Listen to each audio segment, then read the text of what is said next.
number 51. And you know, guys, as you can see, if you're familiar with the podcast, I'm 50% of the big picture right now because my co-host is on vacation, but I can't miss our guest for today. They have limited time here in Cebu, and I'm just so excited to have them in the podcast.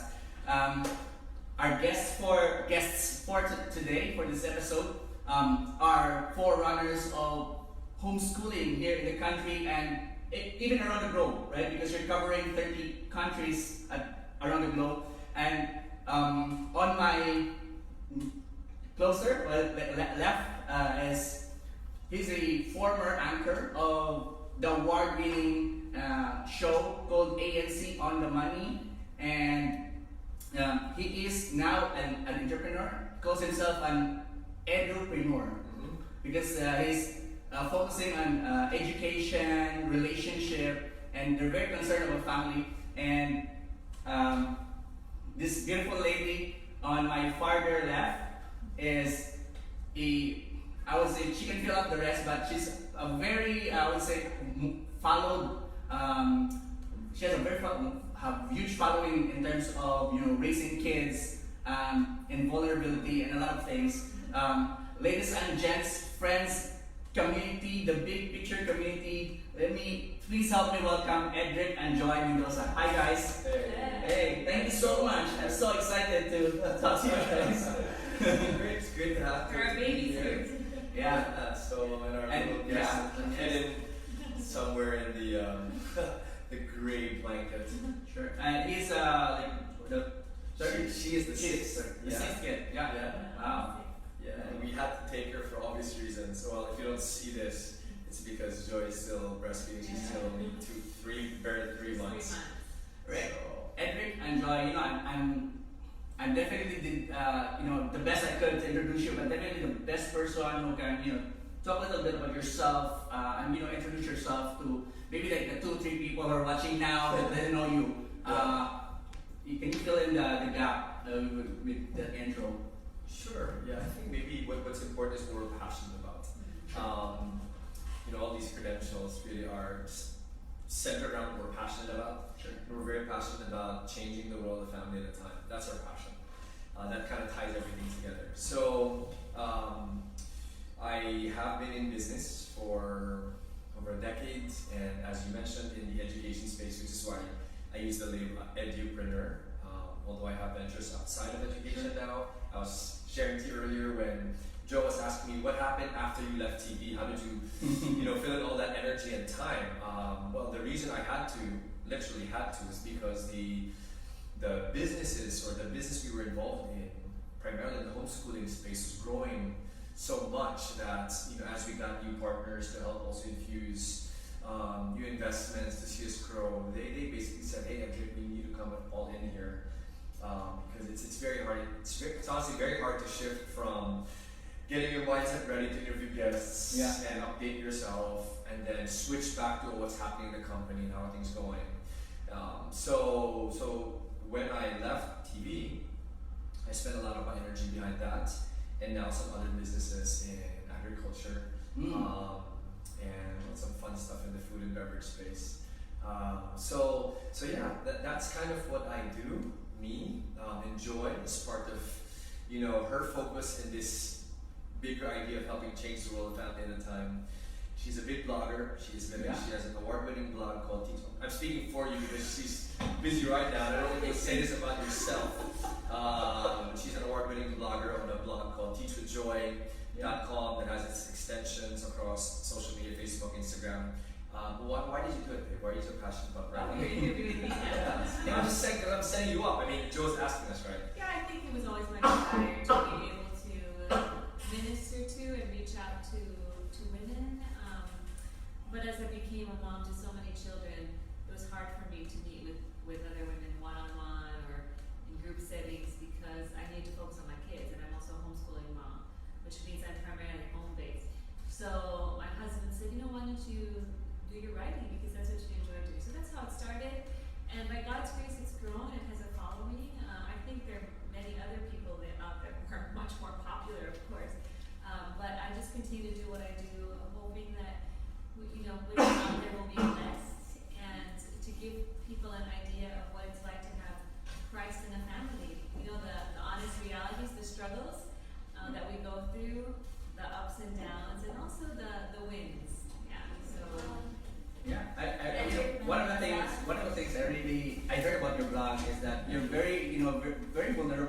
really appreciate that. You know, like being real, and I guess if people, you know, a lot of my friends, my ladies friends especially, they kind of relate to that, you know, vulnerability. Yeah, I think it's very important to be honest in this day and age when there's a lot of pretense. I think a lot of times we go on social media and we see a lot of pretense. Like, do people really look like that in person? Yeah. I mean, is that really what their family is like, or what they are like in private? And so I think we need to be honest, because that's how we connect with people. And You know, not it's being very- to judge, right? But Yeah. the reality is, I mean, I'm also It's tempted. hard to I'm be also honest. tempted at times to online. make things look better than they really are. But I've realized that, you know, a lot of people identify more with weakness and That's true. brokenness That's true. rather than Picture everything perfect. is always okay. Because I think most of the time, the truth is we live in a world that there's a lot of pain and hurt, and many times we connect more on that level, and that's how we can relate to each other better, and that's how we strengthen one another. Also, is by sharing in a very honest way, so that we can also minister to each other through how we go through difficulties and struggles. And So Joy's also an author, right? Yes. Apart from being a blogger, I think she started with that. She's a writer, she's an author, and of course, I'm the one saying these things about her. She's a best-selling author, and I was able to coerce her to actually author something with me. That was a so challenge. that was our latest Yeah. baby. We've authored something, and we're very. I mentioned as a family advocate, we're very big in the family space. Are you talking about this book that you're? Yeah. Okay. Yeah, we'll get to that, right? I think we're going to talk Yeah. about that book. Sure. But we're involved in the family advocacy space.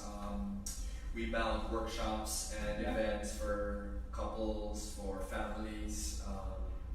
So in answer to your question about a little bit about ourselves, that's a lot of what we do now. We're engaging families through the business area or through the advocacy area. When I was doing the show, that was still part of the whole story, Yeah. right? I wanted to help make sure Because I can tell, like watching you in ANC, I can tell you're very interested with like the topic, and you're like, you know, like for me, I was also very interested. It feels like sometimes that you were asking the question that I would like to ask in investing, and it's just because you're just very interested with the topic. And I'm interested in making sure people understand it, right? I want to make sure, the reason why I was on the show was to be able to help give personal finance principles specific to families, right? So dads, moms, getting these principles, learning them, and passing it on, right? And Sure. singles who will be able to now get it right, so that when they get into their family mode, they've got the fundamentals in check. Sure. You know, when I posted about this event a few hours ago, because online, someone shared it. She's probably watching now. She said like, ANC on the money practically raised me. Really? Yeah, so that says a lot. There you go. So for whoever you are, I'm so happy. You made my day, right? You made my day. He said that you should watch this episode not only because they are is interesting, but I will tell Salve this as well. Yeah. She'll love it. Yeah. This is the heart and soul of why we really do that show. Yeah. Yeah. So. And it's just amazing to know like feedback like that, because this is something that you don't now you can get easily, because like people are more vocal online, right? Yes. But I guess like it's like, yes, there's reward in doing it, but there's also reward in getting feedback like that, the impact that you do. Yeah. Right. Definitely. Okay, so let's talk a little bit about families, and I know you're looking at this. You're talking about this as like this type of impact we want. What are the problems that you think like probably we will address the certain problems, and this is the driving force of this program that we'll be creating? When you say this program, the training, the workshop, in general, right? In general, for families, okay. I think that one of the biggest issues for families today is they want to build relationships, but they don't know how. Why? For example, you have the influence of digital. This is something that was also fresh for us because we had a conference last year where we brought in a speaker. His name is Brad Huddleston, and he talked about digital cocaine. Yeah. And he talks about how the reality is we're so engaged digitally that the relationships are not strengthened anymore. So, mom, you'll see this in Cebu or in Manila or in any key city in the world. Families are seated around a restaurant table, and what are they doing? Yeah, they're on their phone. Exactly, and you're thinking, why even be together, right? So, they want to build relationships, but they don't know how. They're distracted by digital. So, we depending on which organization and which event, we will now attack these areas and say, well, here's what you can do. For example, in the area of digital, there's what's called the digital detox. Like it's a 6-week, you get away from your gadgets so that you can learn to just foster old school, eye-to-eye, face-to-face conversations. Go outdoors, play board games, and you're engaged. And it changes things. You want to talk a little bit about what happened to our kids? Yeah, I think we didn't actually know that our family was addicted to digital. gadgets. Because in our mind, we were very particular about what they would do online. And in fact, we had standards in place where they could only do educational games, if ever. And they would use it for maybe programming, coding, especially for our older son. So when we went through this seminar together, and our kids said, I think we're addicted, it kind of shocked us because we didn't realize that they actually felt like they had symptoms like anger issues. What are some of the symptoms? Just sometimes feeling three like things. So, bored, anxiety, you're worried, you're stressed, you're problematic, anger. You take the gadget away, like, why are you taking this away? And then you have anhedonia, which is really the worst, where you just don't feel anything anymore. And this is why a lot of teens will try and slash themselves because they don't feel, they're like, I want something to stimulate me. I just can't get stimulated anymore. This is where people will go beyond pornography and start committing awful things like rape, etc. I mean, these are exaggerated examples, but all to say that those are scientifically the signs of digital addiction. Anxiety, anger, and anhedonia. Yeah, and so, our kids started to show some symptoms of that. And so we decided, okay, why don't we, one symptom would be like this, like let's say, okay, what are you guys going to do this afternoon? Let's say they're done with their homeschooling. I don't know, we're bored. And like our youngest especially. And right? Growing up as kids, we were never bored. Yeah. We would play outside, we would climb trees, there's always something to do. And so when they have gadget as a default form of entertainment, that's what they would revert to. And we want to be honest, just as a background, for this youngest one, you know how we call this the modern day pacifier. You want to keep them busy because you don't want to pay attention to them. They're using some gadgets, right? So she was our main victim. I'm using that word in this context. There's so many kids. And sometimes when I'm working with some of the kids and she's done or she's not homeschooling, okay, why don't you go watch like a cartoon or something, or something. On YouTube or on not your YouTube, tablet, but on the TV. Yeah.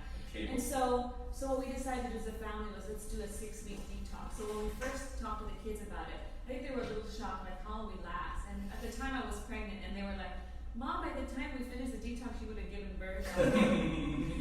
But we decided let's commit to it, so all of us, and it's something you have to do as a family. If you want to instill a family value, you have to share the same culture. You have to be on board together, to be consistent.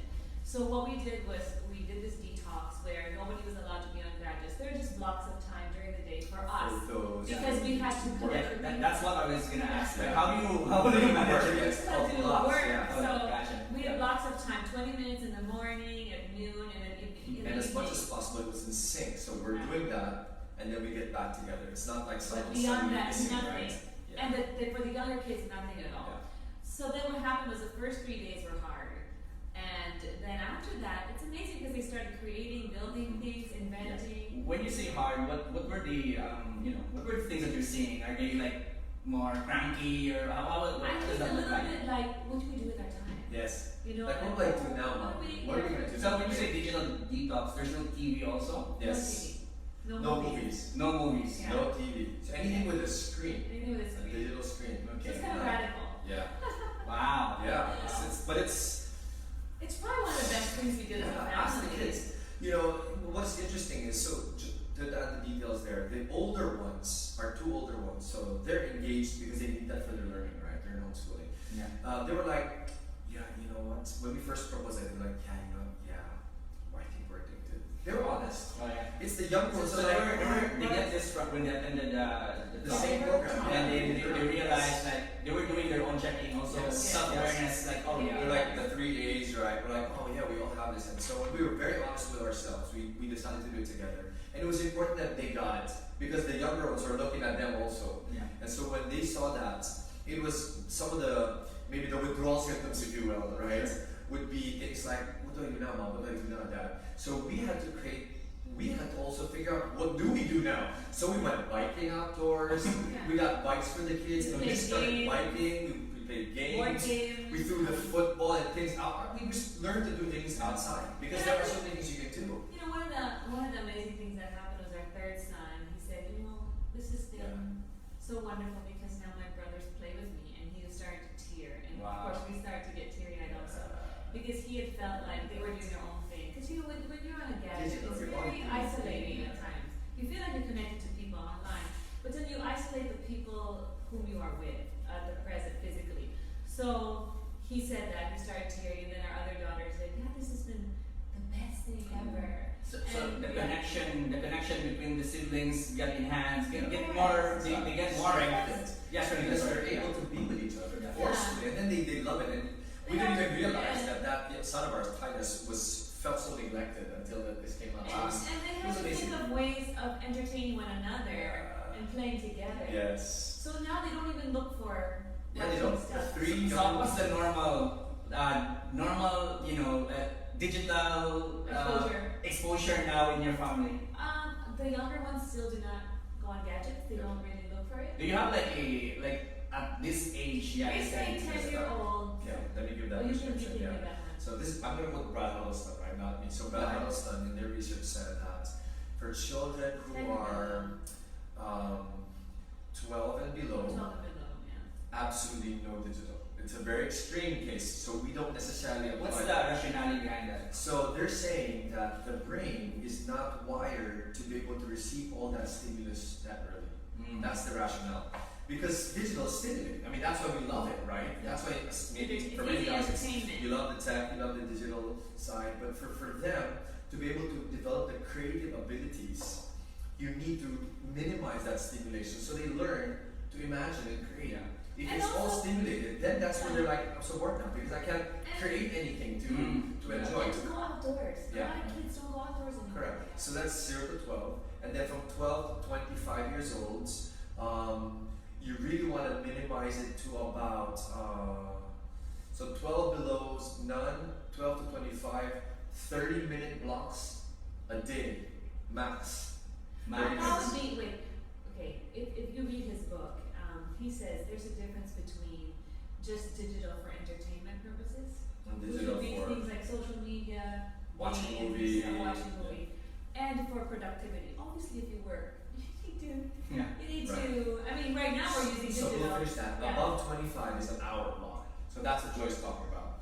So outside of these blocks, the 30 minutes and the 1 hour, if you have to work, you're going on Excel or PowerPoint, It's different. that's productive use of digital versus consumption. Like I'm just watching, entertaining myself. That makes a lot of sense in terms of a lot of studies now. If you read productivity hacks, they usually say you create a time bound where even okay, this time I'll just face the computer, work on it for an hour, and then take a rest, and then do something else. Very good, very good. Because the brain can only take so much stimulus, right? Basically. Yeah. So I mean, all of this, I think, to answer your question about what things do we try and address that are issues in the families? One would be digital. Another one, very recently, through another organization, we addresses the issue on sex, purity. For our teenage kids, for example, and for singles. You have Netflix and streaming shows which talk about one big series that came out was sex ed. Yeah. Right. And amongst parent circles, many of them were very concerned because they're not getting the proper sex ed. I haven't actually seen the series, but from what I've heard, right, it basically addresses sex ed, and it sparked so much discussion that. So one of my credentials also is I hold a certification under what's called the Advanced Education Leadership Program under Harvard, right? And one of the newsletters we got through that circle was how schools are now trying to create sex ed programs because of things like that show. People are so confused. How do I properly frame sexuality? What age should children start learning about it? How should they learn about it? So all of that to say families are also confused. Well, how do I talk to my kids about sex? I mean, what's the right way? So we now created a program where we help teenagers particularly. So to call teenagers would be 12, 13, 13 and up, right? Yeah. In our program, we created a purity ball, and what happens in this purity ball, it's like a modified version of the junior senior prom. Yeah. Where you learn how to interact with, guy and girl, but the modification is we want to address the right views on sex, purity, sexuality. How do you frame it, and what is your basis, right? So we do a program like that. We work with the parents and the teens separately. They're given a workshop and a training program, and then the culminating event, the ball, is when they now come together. They dress up. It's a nice fine dining gala night. You go with your parents. You go with the parents. So the modification is ideally mom takes the son or dad takes the daughter. But because it's the Philippines, usually buong barangay kasama yan. So, but si kuya ate, they all go together. So this is another major theme to your question about, what are the things that you're trying to address in the family space, and that's how we're doing it right now. Like, I don't know if I'm correct by saying this. Like, you're also addressing your problems, right? And then you're creating, like, because I don't know how.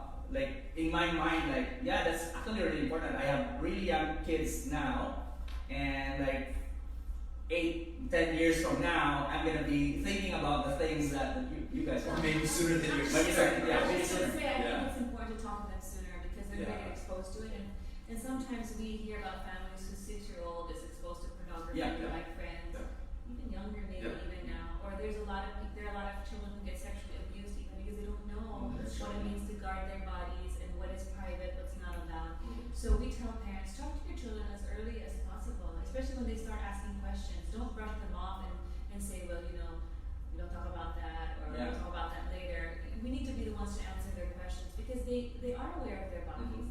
And it's very easy to have a conversation just by saying, this part of you is private and you should not let anybody touch that. That's Because right. that is something that God wants you to protect. And then we talk about in the context of marriage, you see mommy and daddy, when we kiss, that's something special because we are married. Oh, it's And so special. and so we talk to them about how God designed a husband and wife to have a special kind of relationship. Yeah. And then as they get older, ask more detailed questions. Like I guess he wasn't older, he was only 5 at the time, our oldest, and he said, but how does a baby get into the mommy's tummy? And he Yeah. wanted specific details. Sure. He really, so we talked about the private parts, we named them the correct names, we explained What's the right age? Because I think the struggle is this topic is like people are not very comfortable talking about this. Yeah. Like even parents, right? I mean, Yeah. how do you like for me? I'm thinking like how do I translate these words into something that like with the level of her exposure or his exposure in life, I can like convert that. So let me answer that. Okay, Yeah. that's a very good question. So the way we've addressed this and the way we usually respond to questions like this is we always separate the principle and the practice. The practice can change depending on which family, but the principle has to be very clear. If you don't align with the principle, then don't even look at the practice. The principle is, as Joy was saying, is you want to make sure that they have in the area of sex and sexuality, a pure and innocent view of it. And you want to be able to give that to them before people give them an adulterated view of it. Does that make sense? Yeah. So that's the principle. So the practice is now, it depends. Okay, so here's a specific example.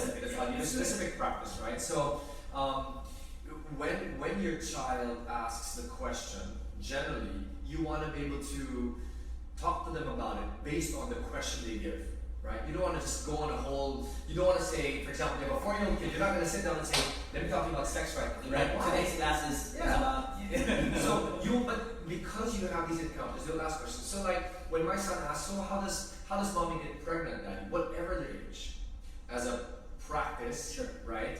We tell them straight because it is pure and innocent. Oh well, daddy has a penis and mommy has a vagina. And No, let's just say the daddy puts the penis inside the vagina. If you think about it, it actually is pure. That's how babies are made. It's just we're so squeamish because so much junk has come into our system. Right? And yes, my question there is like, if my son would hear that, one of the things that would come to my mind is what if he will attempt doing exactly that. Oh, question. because you forgot Right. to say that the Right. principle behind it is also it's designed for marriage. So I was done yet, right? Yeah. So as you explained, this is how it happens, and it actually is a natural thing. You will feel something stimulated in your body, which will allow the penis to be able to go inside the vagina. I'm saying it very matter of factly because it's pure medicine. And then it's very important, to Joy's point, that you frame it. And to your question earlier, right? You frame it. You say, and this is designed to happen in the context of marriage.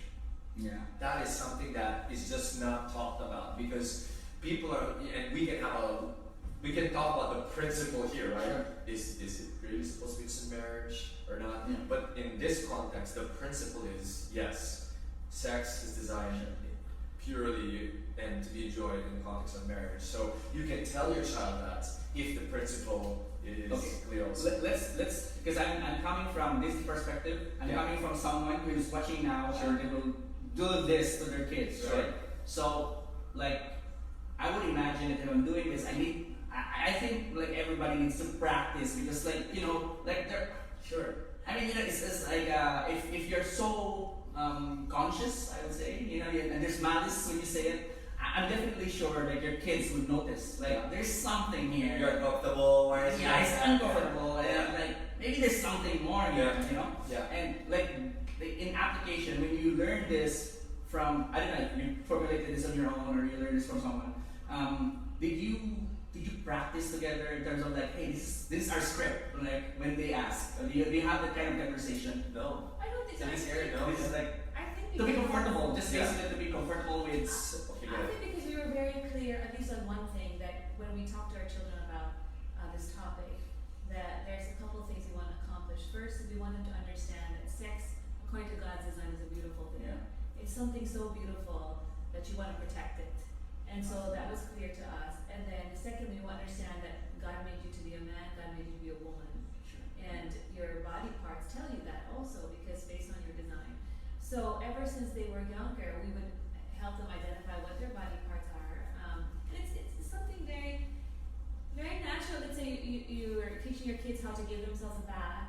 Sure, And yeah. they know, they are aware that they're naked, and then you just tell them, that part is private. So you should not let people touch that, and someday when you get, we don't even have that someday when you get Yeah. married, but eventually, kids are very smart. Like Edric was saying, they do ask. And sometimes, let's say you're going down like a highway with your children, and there's a billboard of something that's a little bit sexual looking, because today it's everywhere, like somebody's scantily clothed. Yeah. And then it becomes a conversation point, and you say, you see, children, we're not supposed to expose our bodies like that. Sure. And if you ever see that online, like if you ever see naked photos, we've had these conversations with our kids.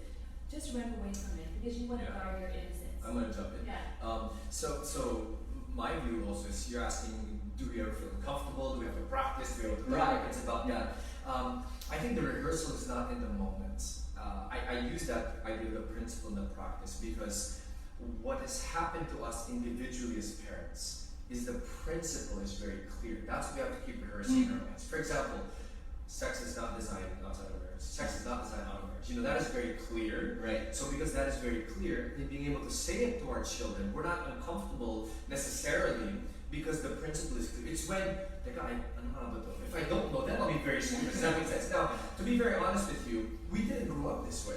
I did not grow up with my parents being able to explain this. So I did it. So to be very honest, there are moments when you feel squeamish. There are moments where it's like, this is so awkward. I don't know what I'm gonna say. And that's honest, that's great.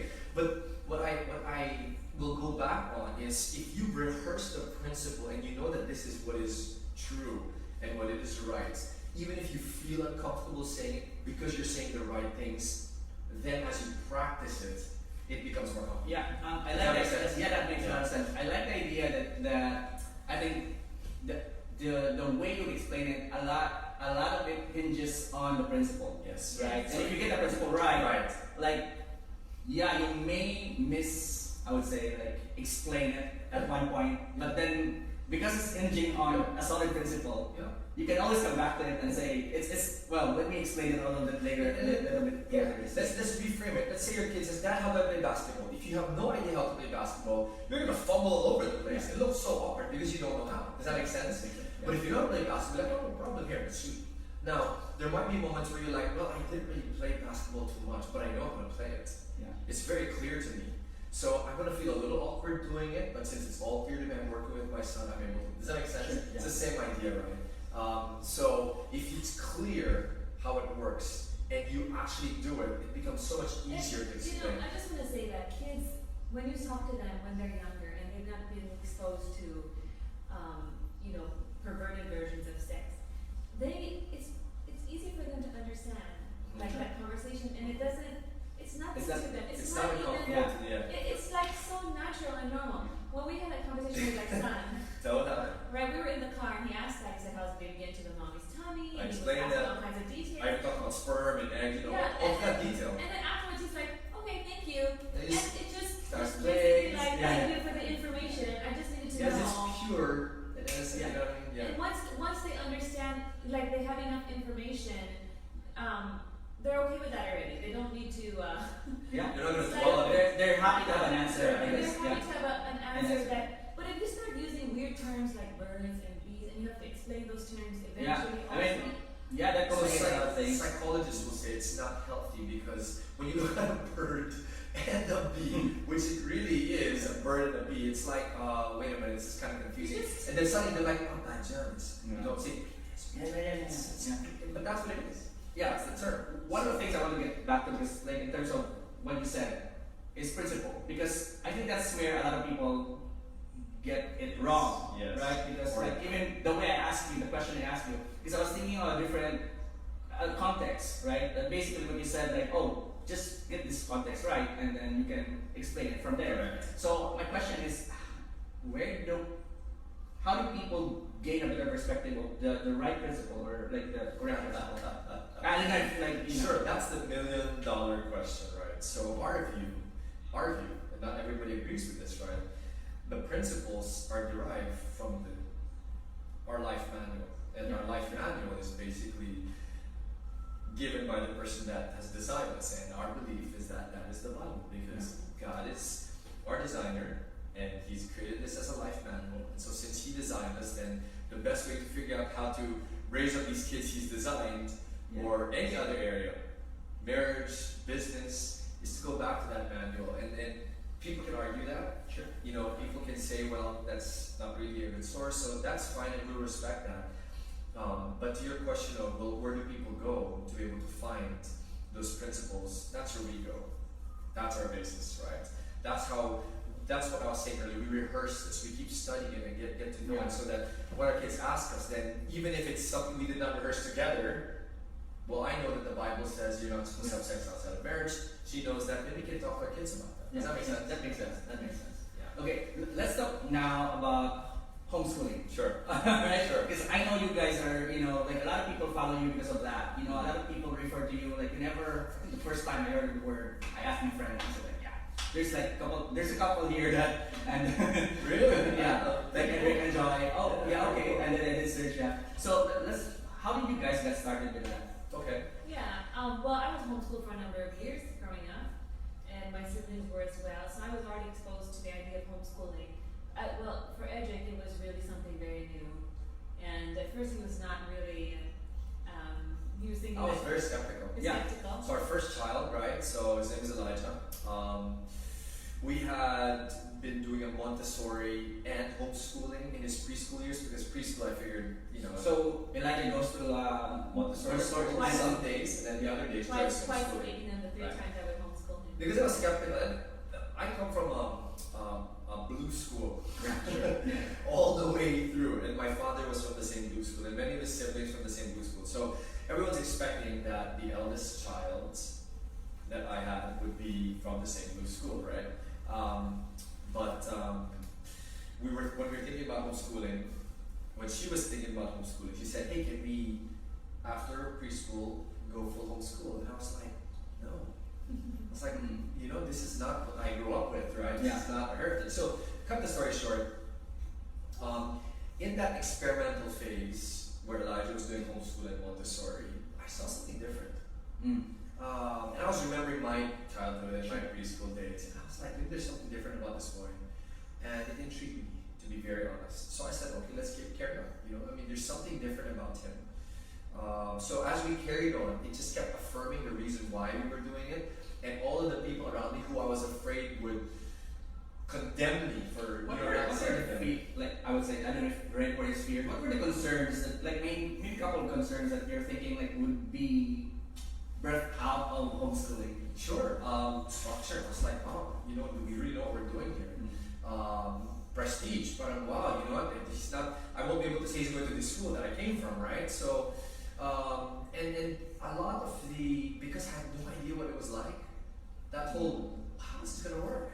It's a completely alien system. So I did not. I felt like at the start I was gonna be jeopardizing my child's future in his learning, right? Because I did not know homeschooling. The only people I knew who were homeschooling, Joy and her siblings.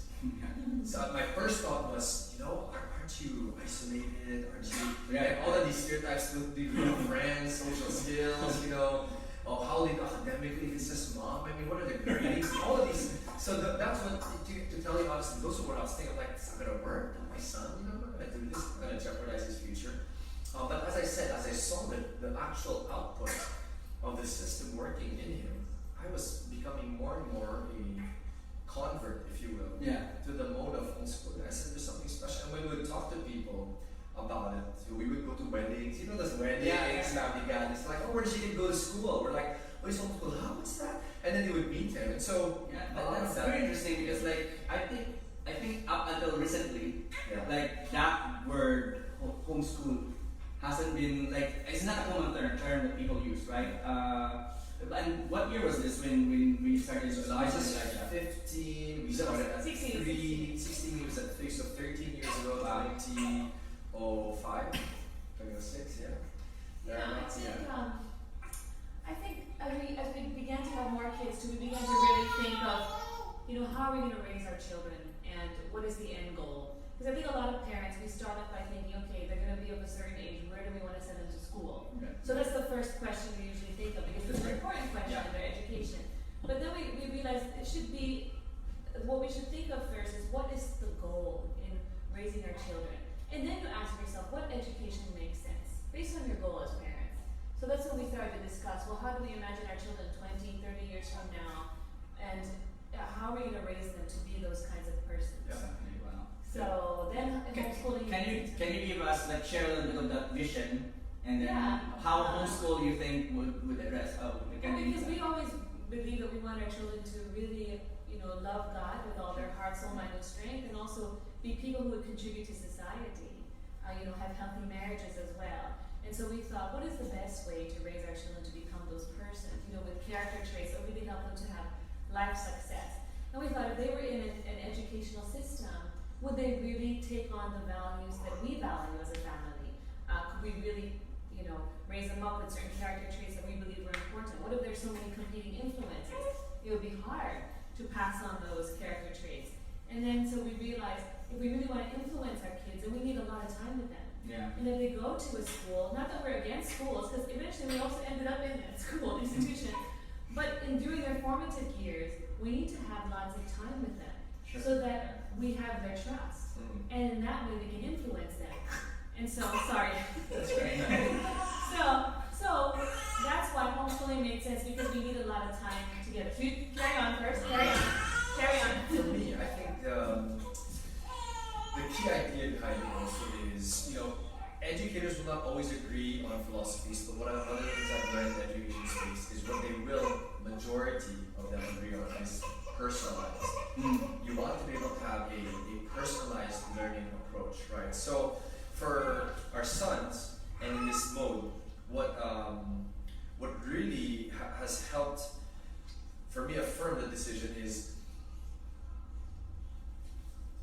if you're able to tailor fit a learning experience so that it is unique to that person, because every person is different, will they learn better? The answer is yes. So when I saw that, and I began to realize, okay, homeschooling is literally that. It's I'm now taking charge of the education of my child, and I know my child, so I can now personalize the learning experience to them. So let me make it very practical. My son, when he was into dinosaurs, my wife would use science, math, English, history, even Bible to talk about They use that dynasties, dynasties. right? Yeah, and I share that because as Joy was sharing, what is the vision 20, 30 years down the road, right? It's to love God with all the heart, soul, and strength. For me, a large part of the vision is also making sure that the learning that they experience is unique to them. Because I might not have a clear vision yet, but I know how they are now. So since I know how they are now, I want to be able to create an environment that will cater to who they are now, so that they can become that end goal. Does that make sense? So, for example, my son Eden, when he was going through his botany with Joy, he got really fascinated with plants. But because he's a boy, they were carnivorous plants. Now, it's not common that you see carnivorous plants in the Philippine context. So, when he was really getting excited about that, he wanted to have his own carnivorous plant garden to personalize the learning experience, or to make it real for him. We said, okay, Google places where we can now access these carnivorous plant gardens. And so, long story short, he found a German expat in the south, somewhere in, is it Cagayan? Bukidnon. And he could ship plants. So Eden went crazy. We asked him to create a business plan, and as he made his business plan, Dad, I need 2,500 pesos from you. I'll buy my initial batch. I'll reproduce this many. I can sell it for this price. I said, okay, looks good. Go. Yeah. And he now orders the stuff. And in the whole learning process, let me just go straight to what happened. About 3 months later, but that learning experience of Eden was so rich.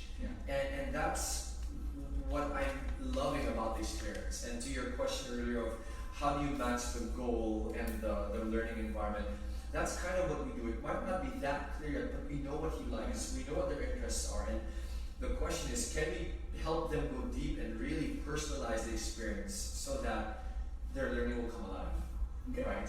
So what my husband's basically saying is, we have a big picture end goal, which is that they would love God. Right. But in the process, each child is different. Just like in a classroom, you would have each child has, unique bents and capacities. Right. So as you homeschool your kids, you have that end goal in mind, that that's how you want to present them before the Lord. But then, while they are learning, you start to discover many things about them that are so different from one another. Like you talked about Eden like botany, and then, eventually we had Eden liking slime making and doing a business with slime, Elijah doing coding. Another one of our sons is very mechanically inclined in terms of engineering. So then it's our duty to find experiences that will allow them to excel in these areas. Whereas if they were tied down to a cookie cutter version of education where you have to learn all these specific things at a specific time in a specific way, how would they ever flourish in the way that they were really designed to? I guess my question for this is like, it takes, I don't know, it probably takes a lot of confidence for you to say, hey, I'm going to own this and I can help them, I don't know. Like, that doesn't make sense. Like, I don't know, it's kind of very raw, but I'm thinking like, if I were to homeschool my kids, how confident I am to kind of make sure that actually happens. It's good. So a lot of what I was sharing earlier, right? Like, I don't know if they really learn anything because they're not really teachers. Will they get the right support? Will they get the right friends? Will they even have any friends? About their socialization. These are all real fears. What has helped me be able to answer that is we need to do several things. The first is, I think the reason why it's hard for us to be able to realize we can do it is because we are so used to a system that has been around for a long time. And what I've noticed, at least for Filipinos, we have an expression, right?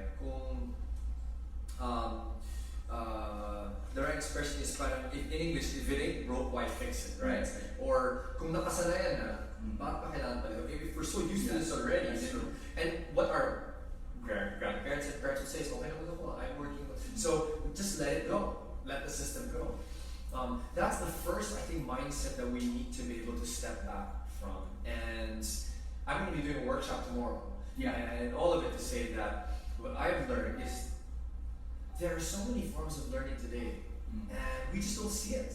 Because, well, there's a school nearby, and my parents went to that school, so let's go there. And everybody is there. Right. So, but if we could step back and say, wait a minute, let's all build the ideal school today. Let's just build it so that we're all clear. Okay, this is it. It's not, well, we're all used to this already, and this is good with this. Let's pretend we could redesign everything now and then go to that. What's interesting is research says that if you were to rebuild the ideal classroom today or the ideal school, it would actually be at home. So you need to first step back from the, well, I don't really want to think of it now, I'm afraid because I still have this. Yeah. Let's pretend there is none and you have to build it from scratch. What would that look like? Yeah. That helps reframe, number one. Number two is if you know you're apprehensive and you're thinking about it, the good news is you can always just try it and just leave it. There's so many people that are like, well, I'll try it first, and if it doesn't work for me, I'll go out. So at the worst case, you lose a year of your life trying it, right? That's Yeah, but if you're with an accredited program, you don't use a year of when I say you lose, it's like, well, I really didn't really work for us, but you know, I could have brought it to school. And Worst I would case, say- you lose one school year of your life, and then, but you will not lose a year because you can carry on to the next grade. And you know, I do the actual homeschooling, so I also tell parents, I'm not the most capable person. I'm not even that good at math, but there are so many resources available today. We live in a day and age where it's the knowledge age, right? I mean, it's information age, and so if you were to access content that you need to teach your kids, it's out there. Yeah. It's not like it was a long time ago where it's like you have to be an expert Right. before you teach something. Now you're more of a facilitator, where you just provide the resources to your child to make those resources accessible so that they can learn what they want to. When our son wanted to learn coding, I'm thinking, I don't know how to teach coding. Yeah. So I said, honey, why don't you look online for a course? And they had these collegiate level courses available on coding and programming, and they went on big discounts on Udemy and Coursera. So he said, Mom, there's a good discount, let's get it. And so we got the courses, and then because he was motivated, because he was interested, it was something he was wanting to learn. So he learned them. He would finish the courses, and now he can code in 5 different languages. Yeah. He can build apps and websites. Nice. But did I teach him that? No. If somebody had told me like 20 years ago, part of homeschooling is you're gonna have to teach coding, I would have never homeschooled because there's no way I could do that. But since it's now about connecting people to the right resources, it's a lot easier, I would say, to conquer those fears. And I think that the final response I have to that is the apprehension is, in the same way Joy already reminded us of the end goal, right? Yeah. I think the end goal will drive your decisions. Yeah. Okay, for example, people are looking for a good job. Do you really feel like there are no apprehensions, knocking on each door, sending your resume, going for the interview? Of course you're nervous, but this is my goal. I gotta get a job. So I'm gonna go through the motions and knock on each door. So it's the same idea. If the end goal is very clear, and to Joy's point earlier, you realize that the method of learning of the child to achieve that end goal is not going to be best achieved in a school system. That even if you're apprehensive, whatever concerns you have, you're going to say, I gotta do this. Yeah. Because this is what will help them achieve the end goal. Does that make sense? And I think that is really what drives people to go the distance I just- when they choose. Yeah. Even if they have apprehensions. It is, I see the end vision, the end goal, I realize how homeschooling can help me achieve that. I will do it, and you know what? I will not just do it now. I will persevere and keep going because I know that this is what will achieve the end. But I think we just want to be careful and not make it seem like people who don't homeschool are bad parents. Because sometimes, we And I didn't say that, even though I framed but we it. talk about homeschooling a lot, and some parents can feel like, well, I can't do that. I've got a job, and does that mean I'm not a good parent? And so no, I think that's why you think about what your end goal is as a parent, and then you do your best with the circumstances you have. In our case, we can't homeschool because I decided to not work as a mom. There were certain sacrifices that had to be made, but not everyone can make that choice. Right. So I think, so I just wanted to say that so that people don't feel necessarily guilty if they don't homeschool, because it's something that you have to really think through as a husband and wife, or as a single parent, and say, can I really come into this? Because this is what's involved. And it's not always easy. Okay, so one of our viewers now, his name is Eric. Hi Eric. He said how are the social skills of your kids? This is example, because I guess that's one of the apprehensions, right? As an example, how are they our kids are very weird. They have no social skills. They don't know how to talk to people. I mean, let's just put it out there, right? I mean, let's just address the worst fears of everyone, which is, it's very honest, you know. And I all over the world, there's only 2 questions about homeschooling. Only 2. We call it the big A. You know, people are gonna believe that, and you No, say it really is. really It's, crazy. no, that's what I'm gonna know. Big A, the big A, and the big S, right? A is academics, which we've talked a lot about already, and then S is socialization, social skills, right? And we were just in a radio program earlier before this podcast with our kids and other homeschool teens. Yeah, You can speak they would be the best ones to answer that. But you know, I think whether you homeschool or not, your kids can turn out weird if your parenting is bad. That's a good point. That's a good point. Fair So point. socialization really begins. Healthy socialization really begins at home. So I tell people, where is it hardest to practice things? I ask people, where is it hardest to practice things like forgiveness, loving unconditionally, getting along with people? It's in the home. Yeah, that's I mean, our kids get irritated with one another. They love each other, but they do get irritated with one another. So they have to learn to forgive each other, learn to get along, learn to share. These are all relationship principles that are necessary in order to make good friends or to be a good friend. So we tell our kids, you take those principles, how you relate to one another in the home, and the best principle is do unto others as you would have them do unto you. So, and then you now apply that with people you meet. Now, there are cases when you are homeschooling an only child, you happen to live on an island, and is your child going to be okay?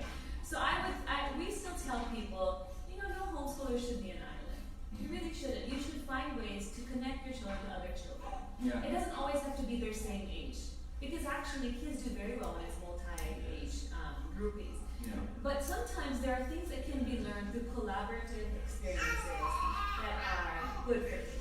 Yeah, sure. Let's say you're working on a project on social studies and you're going to design a country. It's better to have dialogue with other children, right? People your age or older or younger.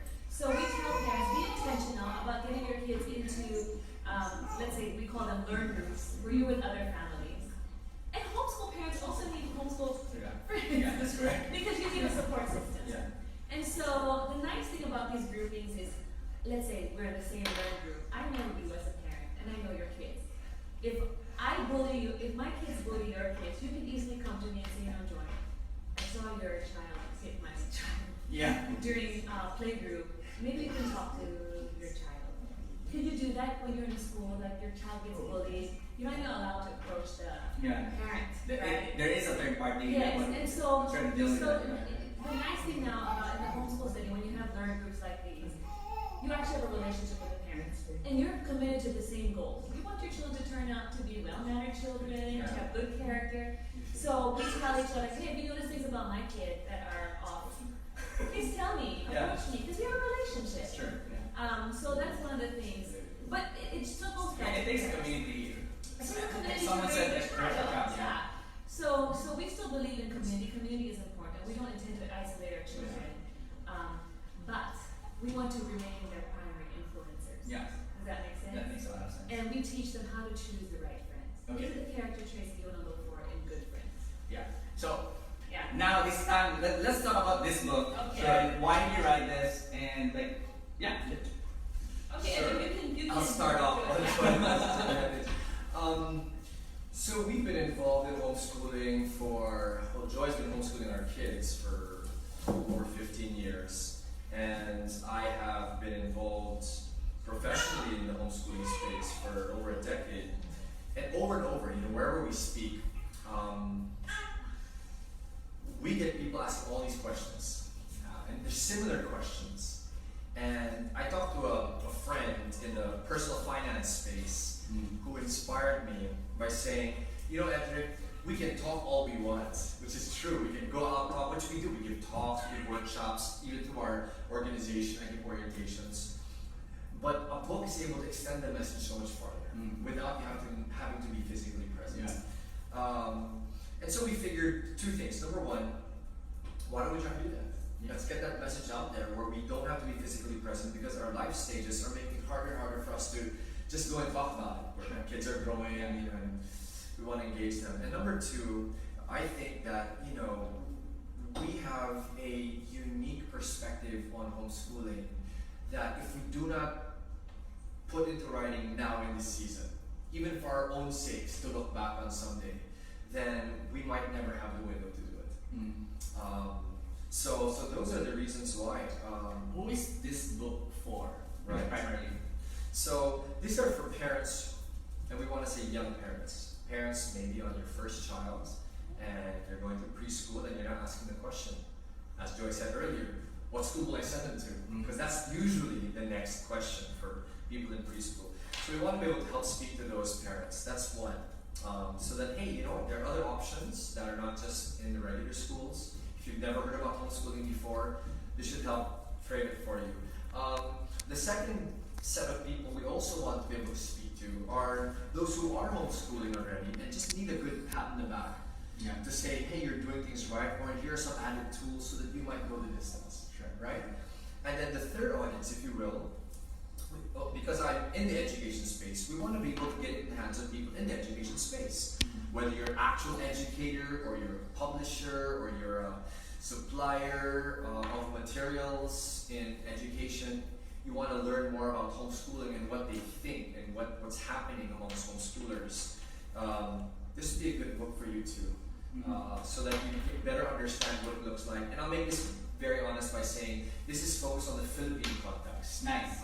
You know, Very important. it can extend because we have engaged various families and organizations globally, and many of the principles are universal, but just to frame it for those three types of people, I would say Philippines primarily. And I like that because there isn't a lot of books that are like tailor fit for our particular audience and context, right? So and that is very important because you can sometimes if you read books that are written for like the Western world, there's a little gap that you have to.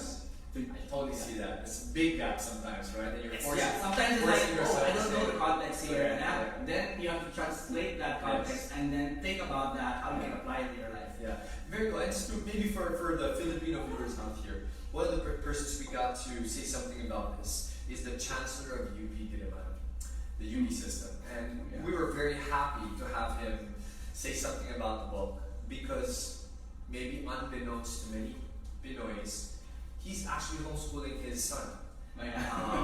So he's homeschooling his son on our system, and we've engaged him a couple of times. So we like that he understands homeschooling as an education method. And I think for people who are non-religious or people who might be skeptical, well, if the Chancellor of UP Diliman is homeschooling, that says something about the method.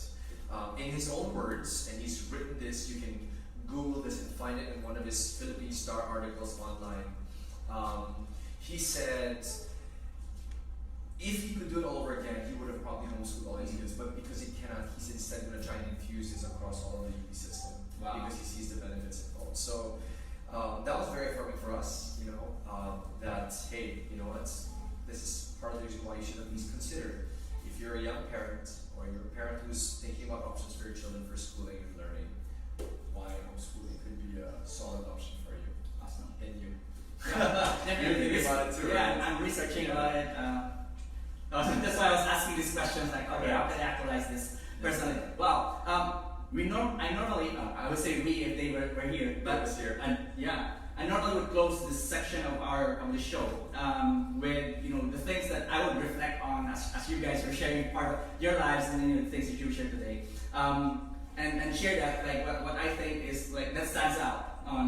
This is not like a whole summary, but basically what stands out to me, and I'm gonna do that now. What I really like about what you guys shared is principle. I like that. I think it's hard to know, like in particular, like certain principles. You have to really figure it out on your own, and then of course refer it. And if you have good reference points, it's very important because once you get it right, it's easy to execute from there. Second is like the big picture thinking of where you want your kids. I would say like emotionally and mentally that where they are.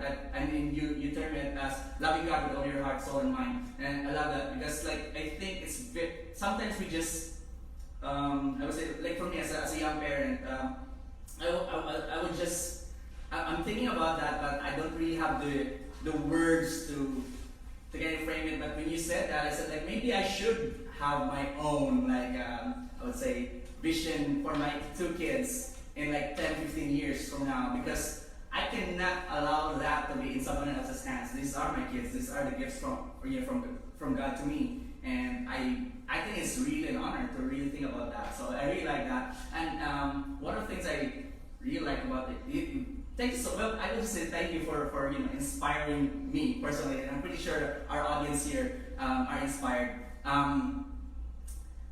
With that, before I let you go, let me ask you 5 questions, and we call it the lightning round. And Joy, you can pitch in if you want, right? Lightning round.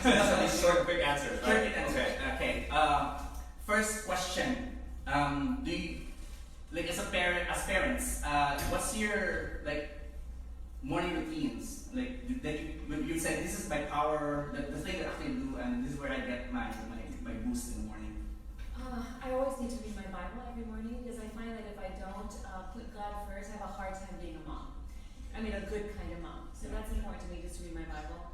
And of course, I have to breastfeed. That's a non-negotiable as well. What you read? Pray, exercise, read my Bible, get a good breakfast, and then set the tasks for the day. That's what I start with. Awesome. Next question. Do you consider yourself successful? Sorry, say it again. Do you consider yourself successful? You first. I don't. I think there's still many things that God wants us to do, but I think I like what this speaker and author Craig Rochelle said when he said we can be successful every day if we make the right choices that day. So I think, Lord willing, we are making those choices every day, and that's what success should be about. Are we obeying God on a daily basis? Now, have I accomplished everything that God wants me to in this lifetime? I don't think so. That's why I'm still alive and still want me to keep going. So I wouldn't say that I've achieved what I'm supposed to have achieved with my life yet. Right. Well, I think I'm not the one who should say if I'm successful or not. Because once I say that, then I think I am not a success. Alright. Does that make sense? Right. Because once I own it and once I state that, then there's something about that pride Yeah. that makes the statement suddenly unstable.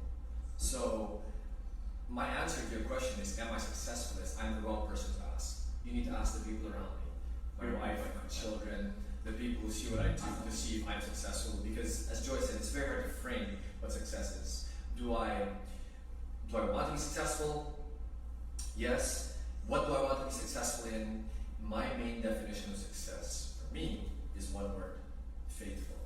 So similar to what Joy said, if I'm able to do what God wants me to do, when He wants me to do it, for as long as He wants me to do it, that's success. Right. Next question. And that's hard for me to say, but people around me will say that. That's my part. Yeah. Yeah, thank you. Who or what inspires you? I think one of the people that inspires me is my mom. I would say that what I've learned about motherhood, being a wife, I learned from her, and I really appreciate that she gave me that role model and example to follow. I'm also inspired by my husband because Really? because he really has loved me unconditionally, and I don't think it's always that easy to love me. So I'm inspired by the fact that he keeps trying. He never promised to be a perfect husband, even during his wedding vow, but he did say that he would always try to change, and that has been something that he's lived up to, and that inspires me, that example, that he keeps wanting to be a better person, a better man. My children also inspire me. I mean, not this one right now, but my children also getting inspire bored. me. Yeah. Okay, you. So my short I'll answer jump in is again. who. I don't really get what inspires me, but who. Of course, God, and all of His indescribable awesome splendor really inspire me. But I have formal and informal mentors who help inspire me. Yeah. Formal would be people I know. Yeah. Specifically, I go to them, I actually have conversations, I have a relationship with them. So I'm fortunate to have 2 dads, so they kind of inspire me. When I say 2 dads, my father-in-law, just to be clear, right? For sure. And then I have a group of men mentor, and as I mentor them, they also inspire me. So I would consider them, even as I mentor them, kind of as mentors as well, as they hold me in check, right? And then I have informal mentors for specific areas. I have a number of people that inspire me in the Harvard program. I have a number of people who inspire me in the personal finance space. I have a number of people who inspire me in the entrepreneurial space. So there's just quite a bunch of them to mention. But that's how I structure that question. Who inspires me would be formal mentors, informal mentors, and really ultimately is who God is and what He's done in my life. I mean, there's just no way I can understand why He would allow these things to happen. The good things, of course, to me in my life, you know. So, best advice you received. So me it was that. I'm going to go first there. The best advice I received would be that same one word that I used to define success. Right? Are you faithful today? So my best advice that I received, which I want to give back, is all of your life can be whittled down to: are you faithful today? You know what you need to do. Are you doing it? Yeah. And if you do, daily, carry on. If you don't, get up back on the horse. If you need to ask for forgiveness from God, ask for forgiveness from God, and get right. If you need to ask forgiveness from a person or something that you did not do or perform faithfully, rather fix that and carry on. That probably was the best advice I've ever gotten. You want to answer? I want to go in. Switch. Okay, what's the best advice? Thank you guys for doing this. I know it's amazing. This way, I like this stuff. So. You know, I've had a lot of great advice from people in my lifetime, but I would say the most recent one, because it's really resonated with me. And I just came from major surgery, and it was really hard for me because I thought so many things were taken away at a premature time, and it was very difficult for me. And I really struggled with fear and anxiety, and I really was wrestling with God. In fact, I was disappointed with God. And my mom, who I told you I really look up to, she was one of the first persons to tell me that, Joy, you know, in all things you need to be rejoicing and grateful. And at first I was thinking, this doesn't really help me.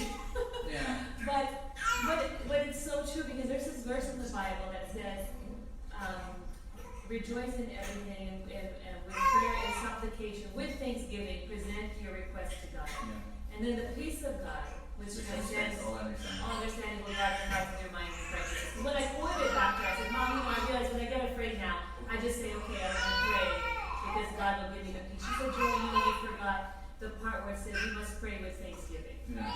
So in our lives, we're supposed to be thankful. What's the worst that can happen to you? Fine, you die, you go to heaven, you're with the Lord, but have you learned to be thankful even for the difficult things that are happening to you? It was hard for me to swallow, but it was one of the best things I needed to hear.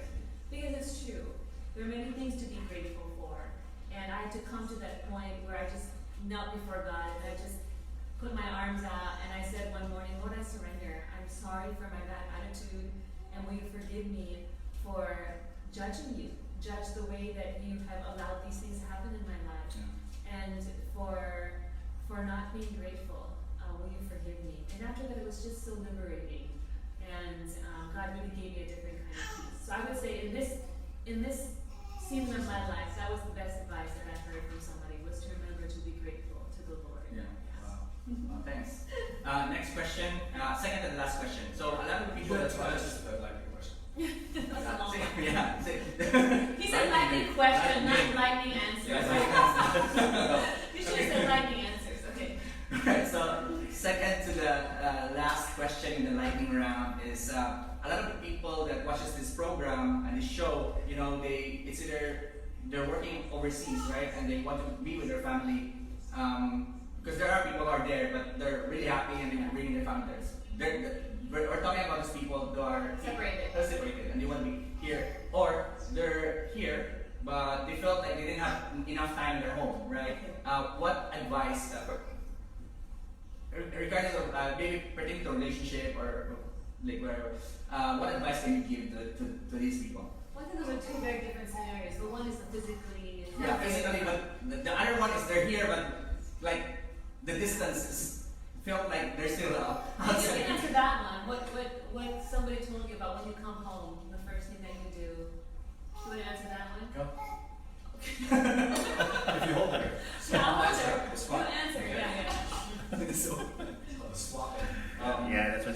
team. Huh? That's right. Team effort. So, what is the advice I would give families who are apart? That's Yes. the question, right? And do they have a plan to come back together, and therefore we want to give advice to them, or Right, they want to just come back together, or decided to like, go? it's possible that they're still here geographically in the same place, but They feel they feel apart. Okay. Maybe we can deal with that. Sure. I think so. Whether it's you are physically together or physically separate, the one biggest piece of advice that I can give is you need to ask yourself the same way for the children, what is the end goal for them? You need to ask yourself also as a family, what is your end goal as a family? For most families, we don't ask that question.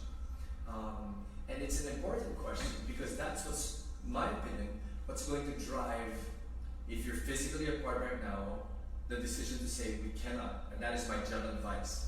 You generally do not want to be physically apart for so many reasons, which this lightning round will not allow. If you are physically together, but you feel distant, like digitally intoxicated, you're together, but you're so Or the distant, connection isn't. or the relationship is not there. Yeah, you need to be able to also establish that, right? So that you can now start fostering relationships. And many of the principle that we have embraced in the area of why a family should be together, why a family is even designed to be together, is because it is in these relationships that you're able to reflect a very wonderful and profound relationship that God has with His own Son Jesus, or with us as a church. So the stronger those relationships are and the more loving, then the better you're able to manifest that relationship. So it is because of that principle and that end goal for us, for example, that if we were physically apart, we would find a way to restore. Yeah. If we were physically in the same room and not engaging each other for whatever reason, because there's hurt, because we're just not used to it, it's not in our culture, because some cultures are like that, they're not expressive, they don't talk, or hey, we're just all involved in digital, we're gonna snap out of that like we did 6 weeks past, because we realize, hey, we need to engage each other, we need to be able to have loving relationships, because this reflects the kind of relationship that God has with His Son and His family. You know, there's a verse in the Bible where you rarely see God the Father speak to the Son, and He said in a very tender way, He said, "This is my Son, whom I love. Listen to Him." So there's that tenderness and that closeness that is very hard to do if you're apart, because you don't know them, right? How will you say, "This is my Son, whom I love"? I mean, how will you get to have that kind of relationship unless you really know them intimately? So all of that to say, that is how I would speak to families who are apart from each other. You need to be able to ask yourself, as a family, what is it that we really want to see happen? What is the purpose of our family?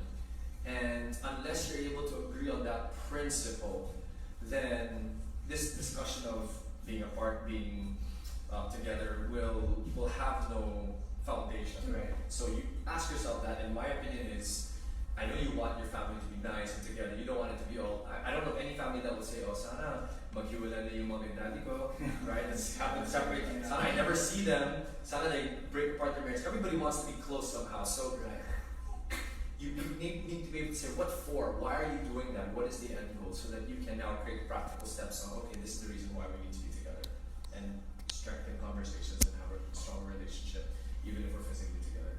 Awesome. Yeah. Last question in the lightning round. That was a hard lightning round to ask question. That's intentional. That's intentional. Okay. But this is the last question. It's the hardest. Okay. The hardest question in the lightning round, and it's this: if people would like to know more about your work, the training, everything, where is the best place to get to get more information, get in touch, and just connect with you? Sure, yeah. So follow me on IG. My handle is Edric Mendoza 1. Joy's IG handle is Joy T Mendoza. That's one where we're quite active, and everything's there. You'll see email address, even site. Yeah, so site, social media. I learned this word from a friend recently. He said, "Did you know that because the social media space is so large, it's larger than most countries. So in Christian terms, there's this term missionary, right? Right. You don't have to be a physical missionary to go out there to Africa or to China anymore. You can use social media. So I'd like to think that we want to use social media as our mission place. So that's why I said if you want to engage us, ask questions, go deeper in any of the things we're involved in, that's the ways to reach us. And yeah, thank you so much. And That was a good line of question. I'll just Did you like it? Right, that was a Did you good line of enjoy question. it?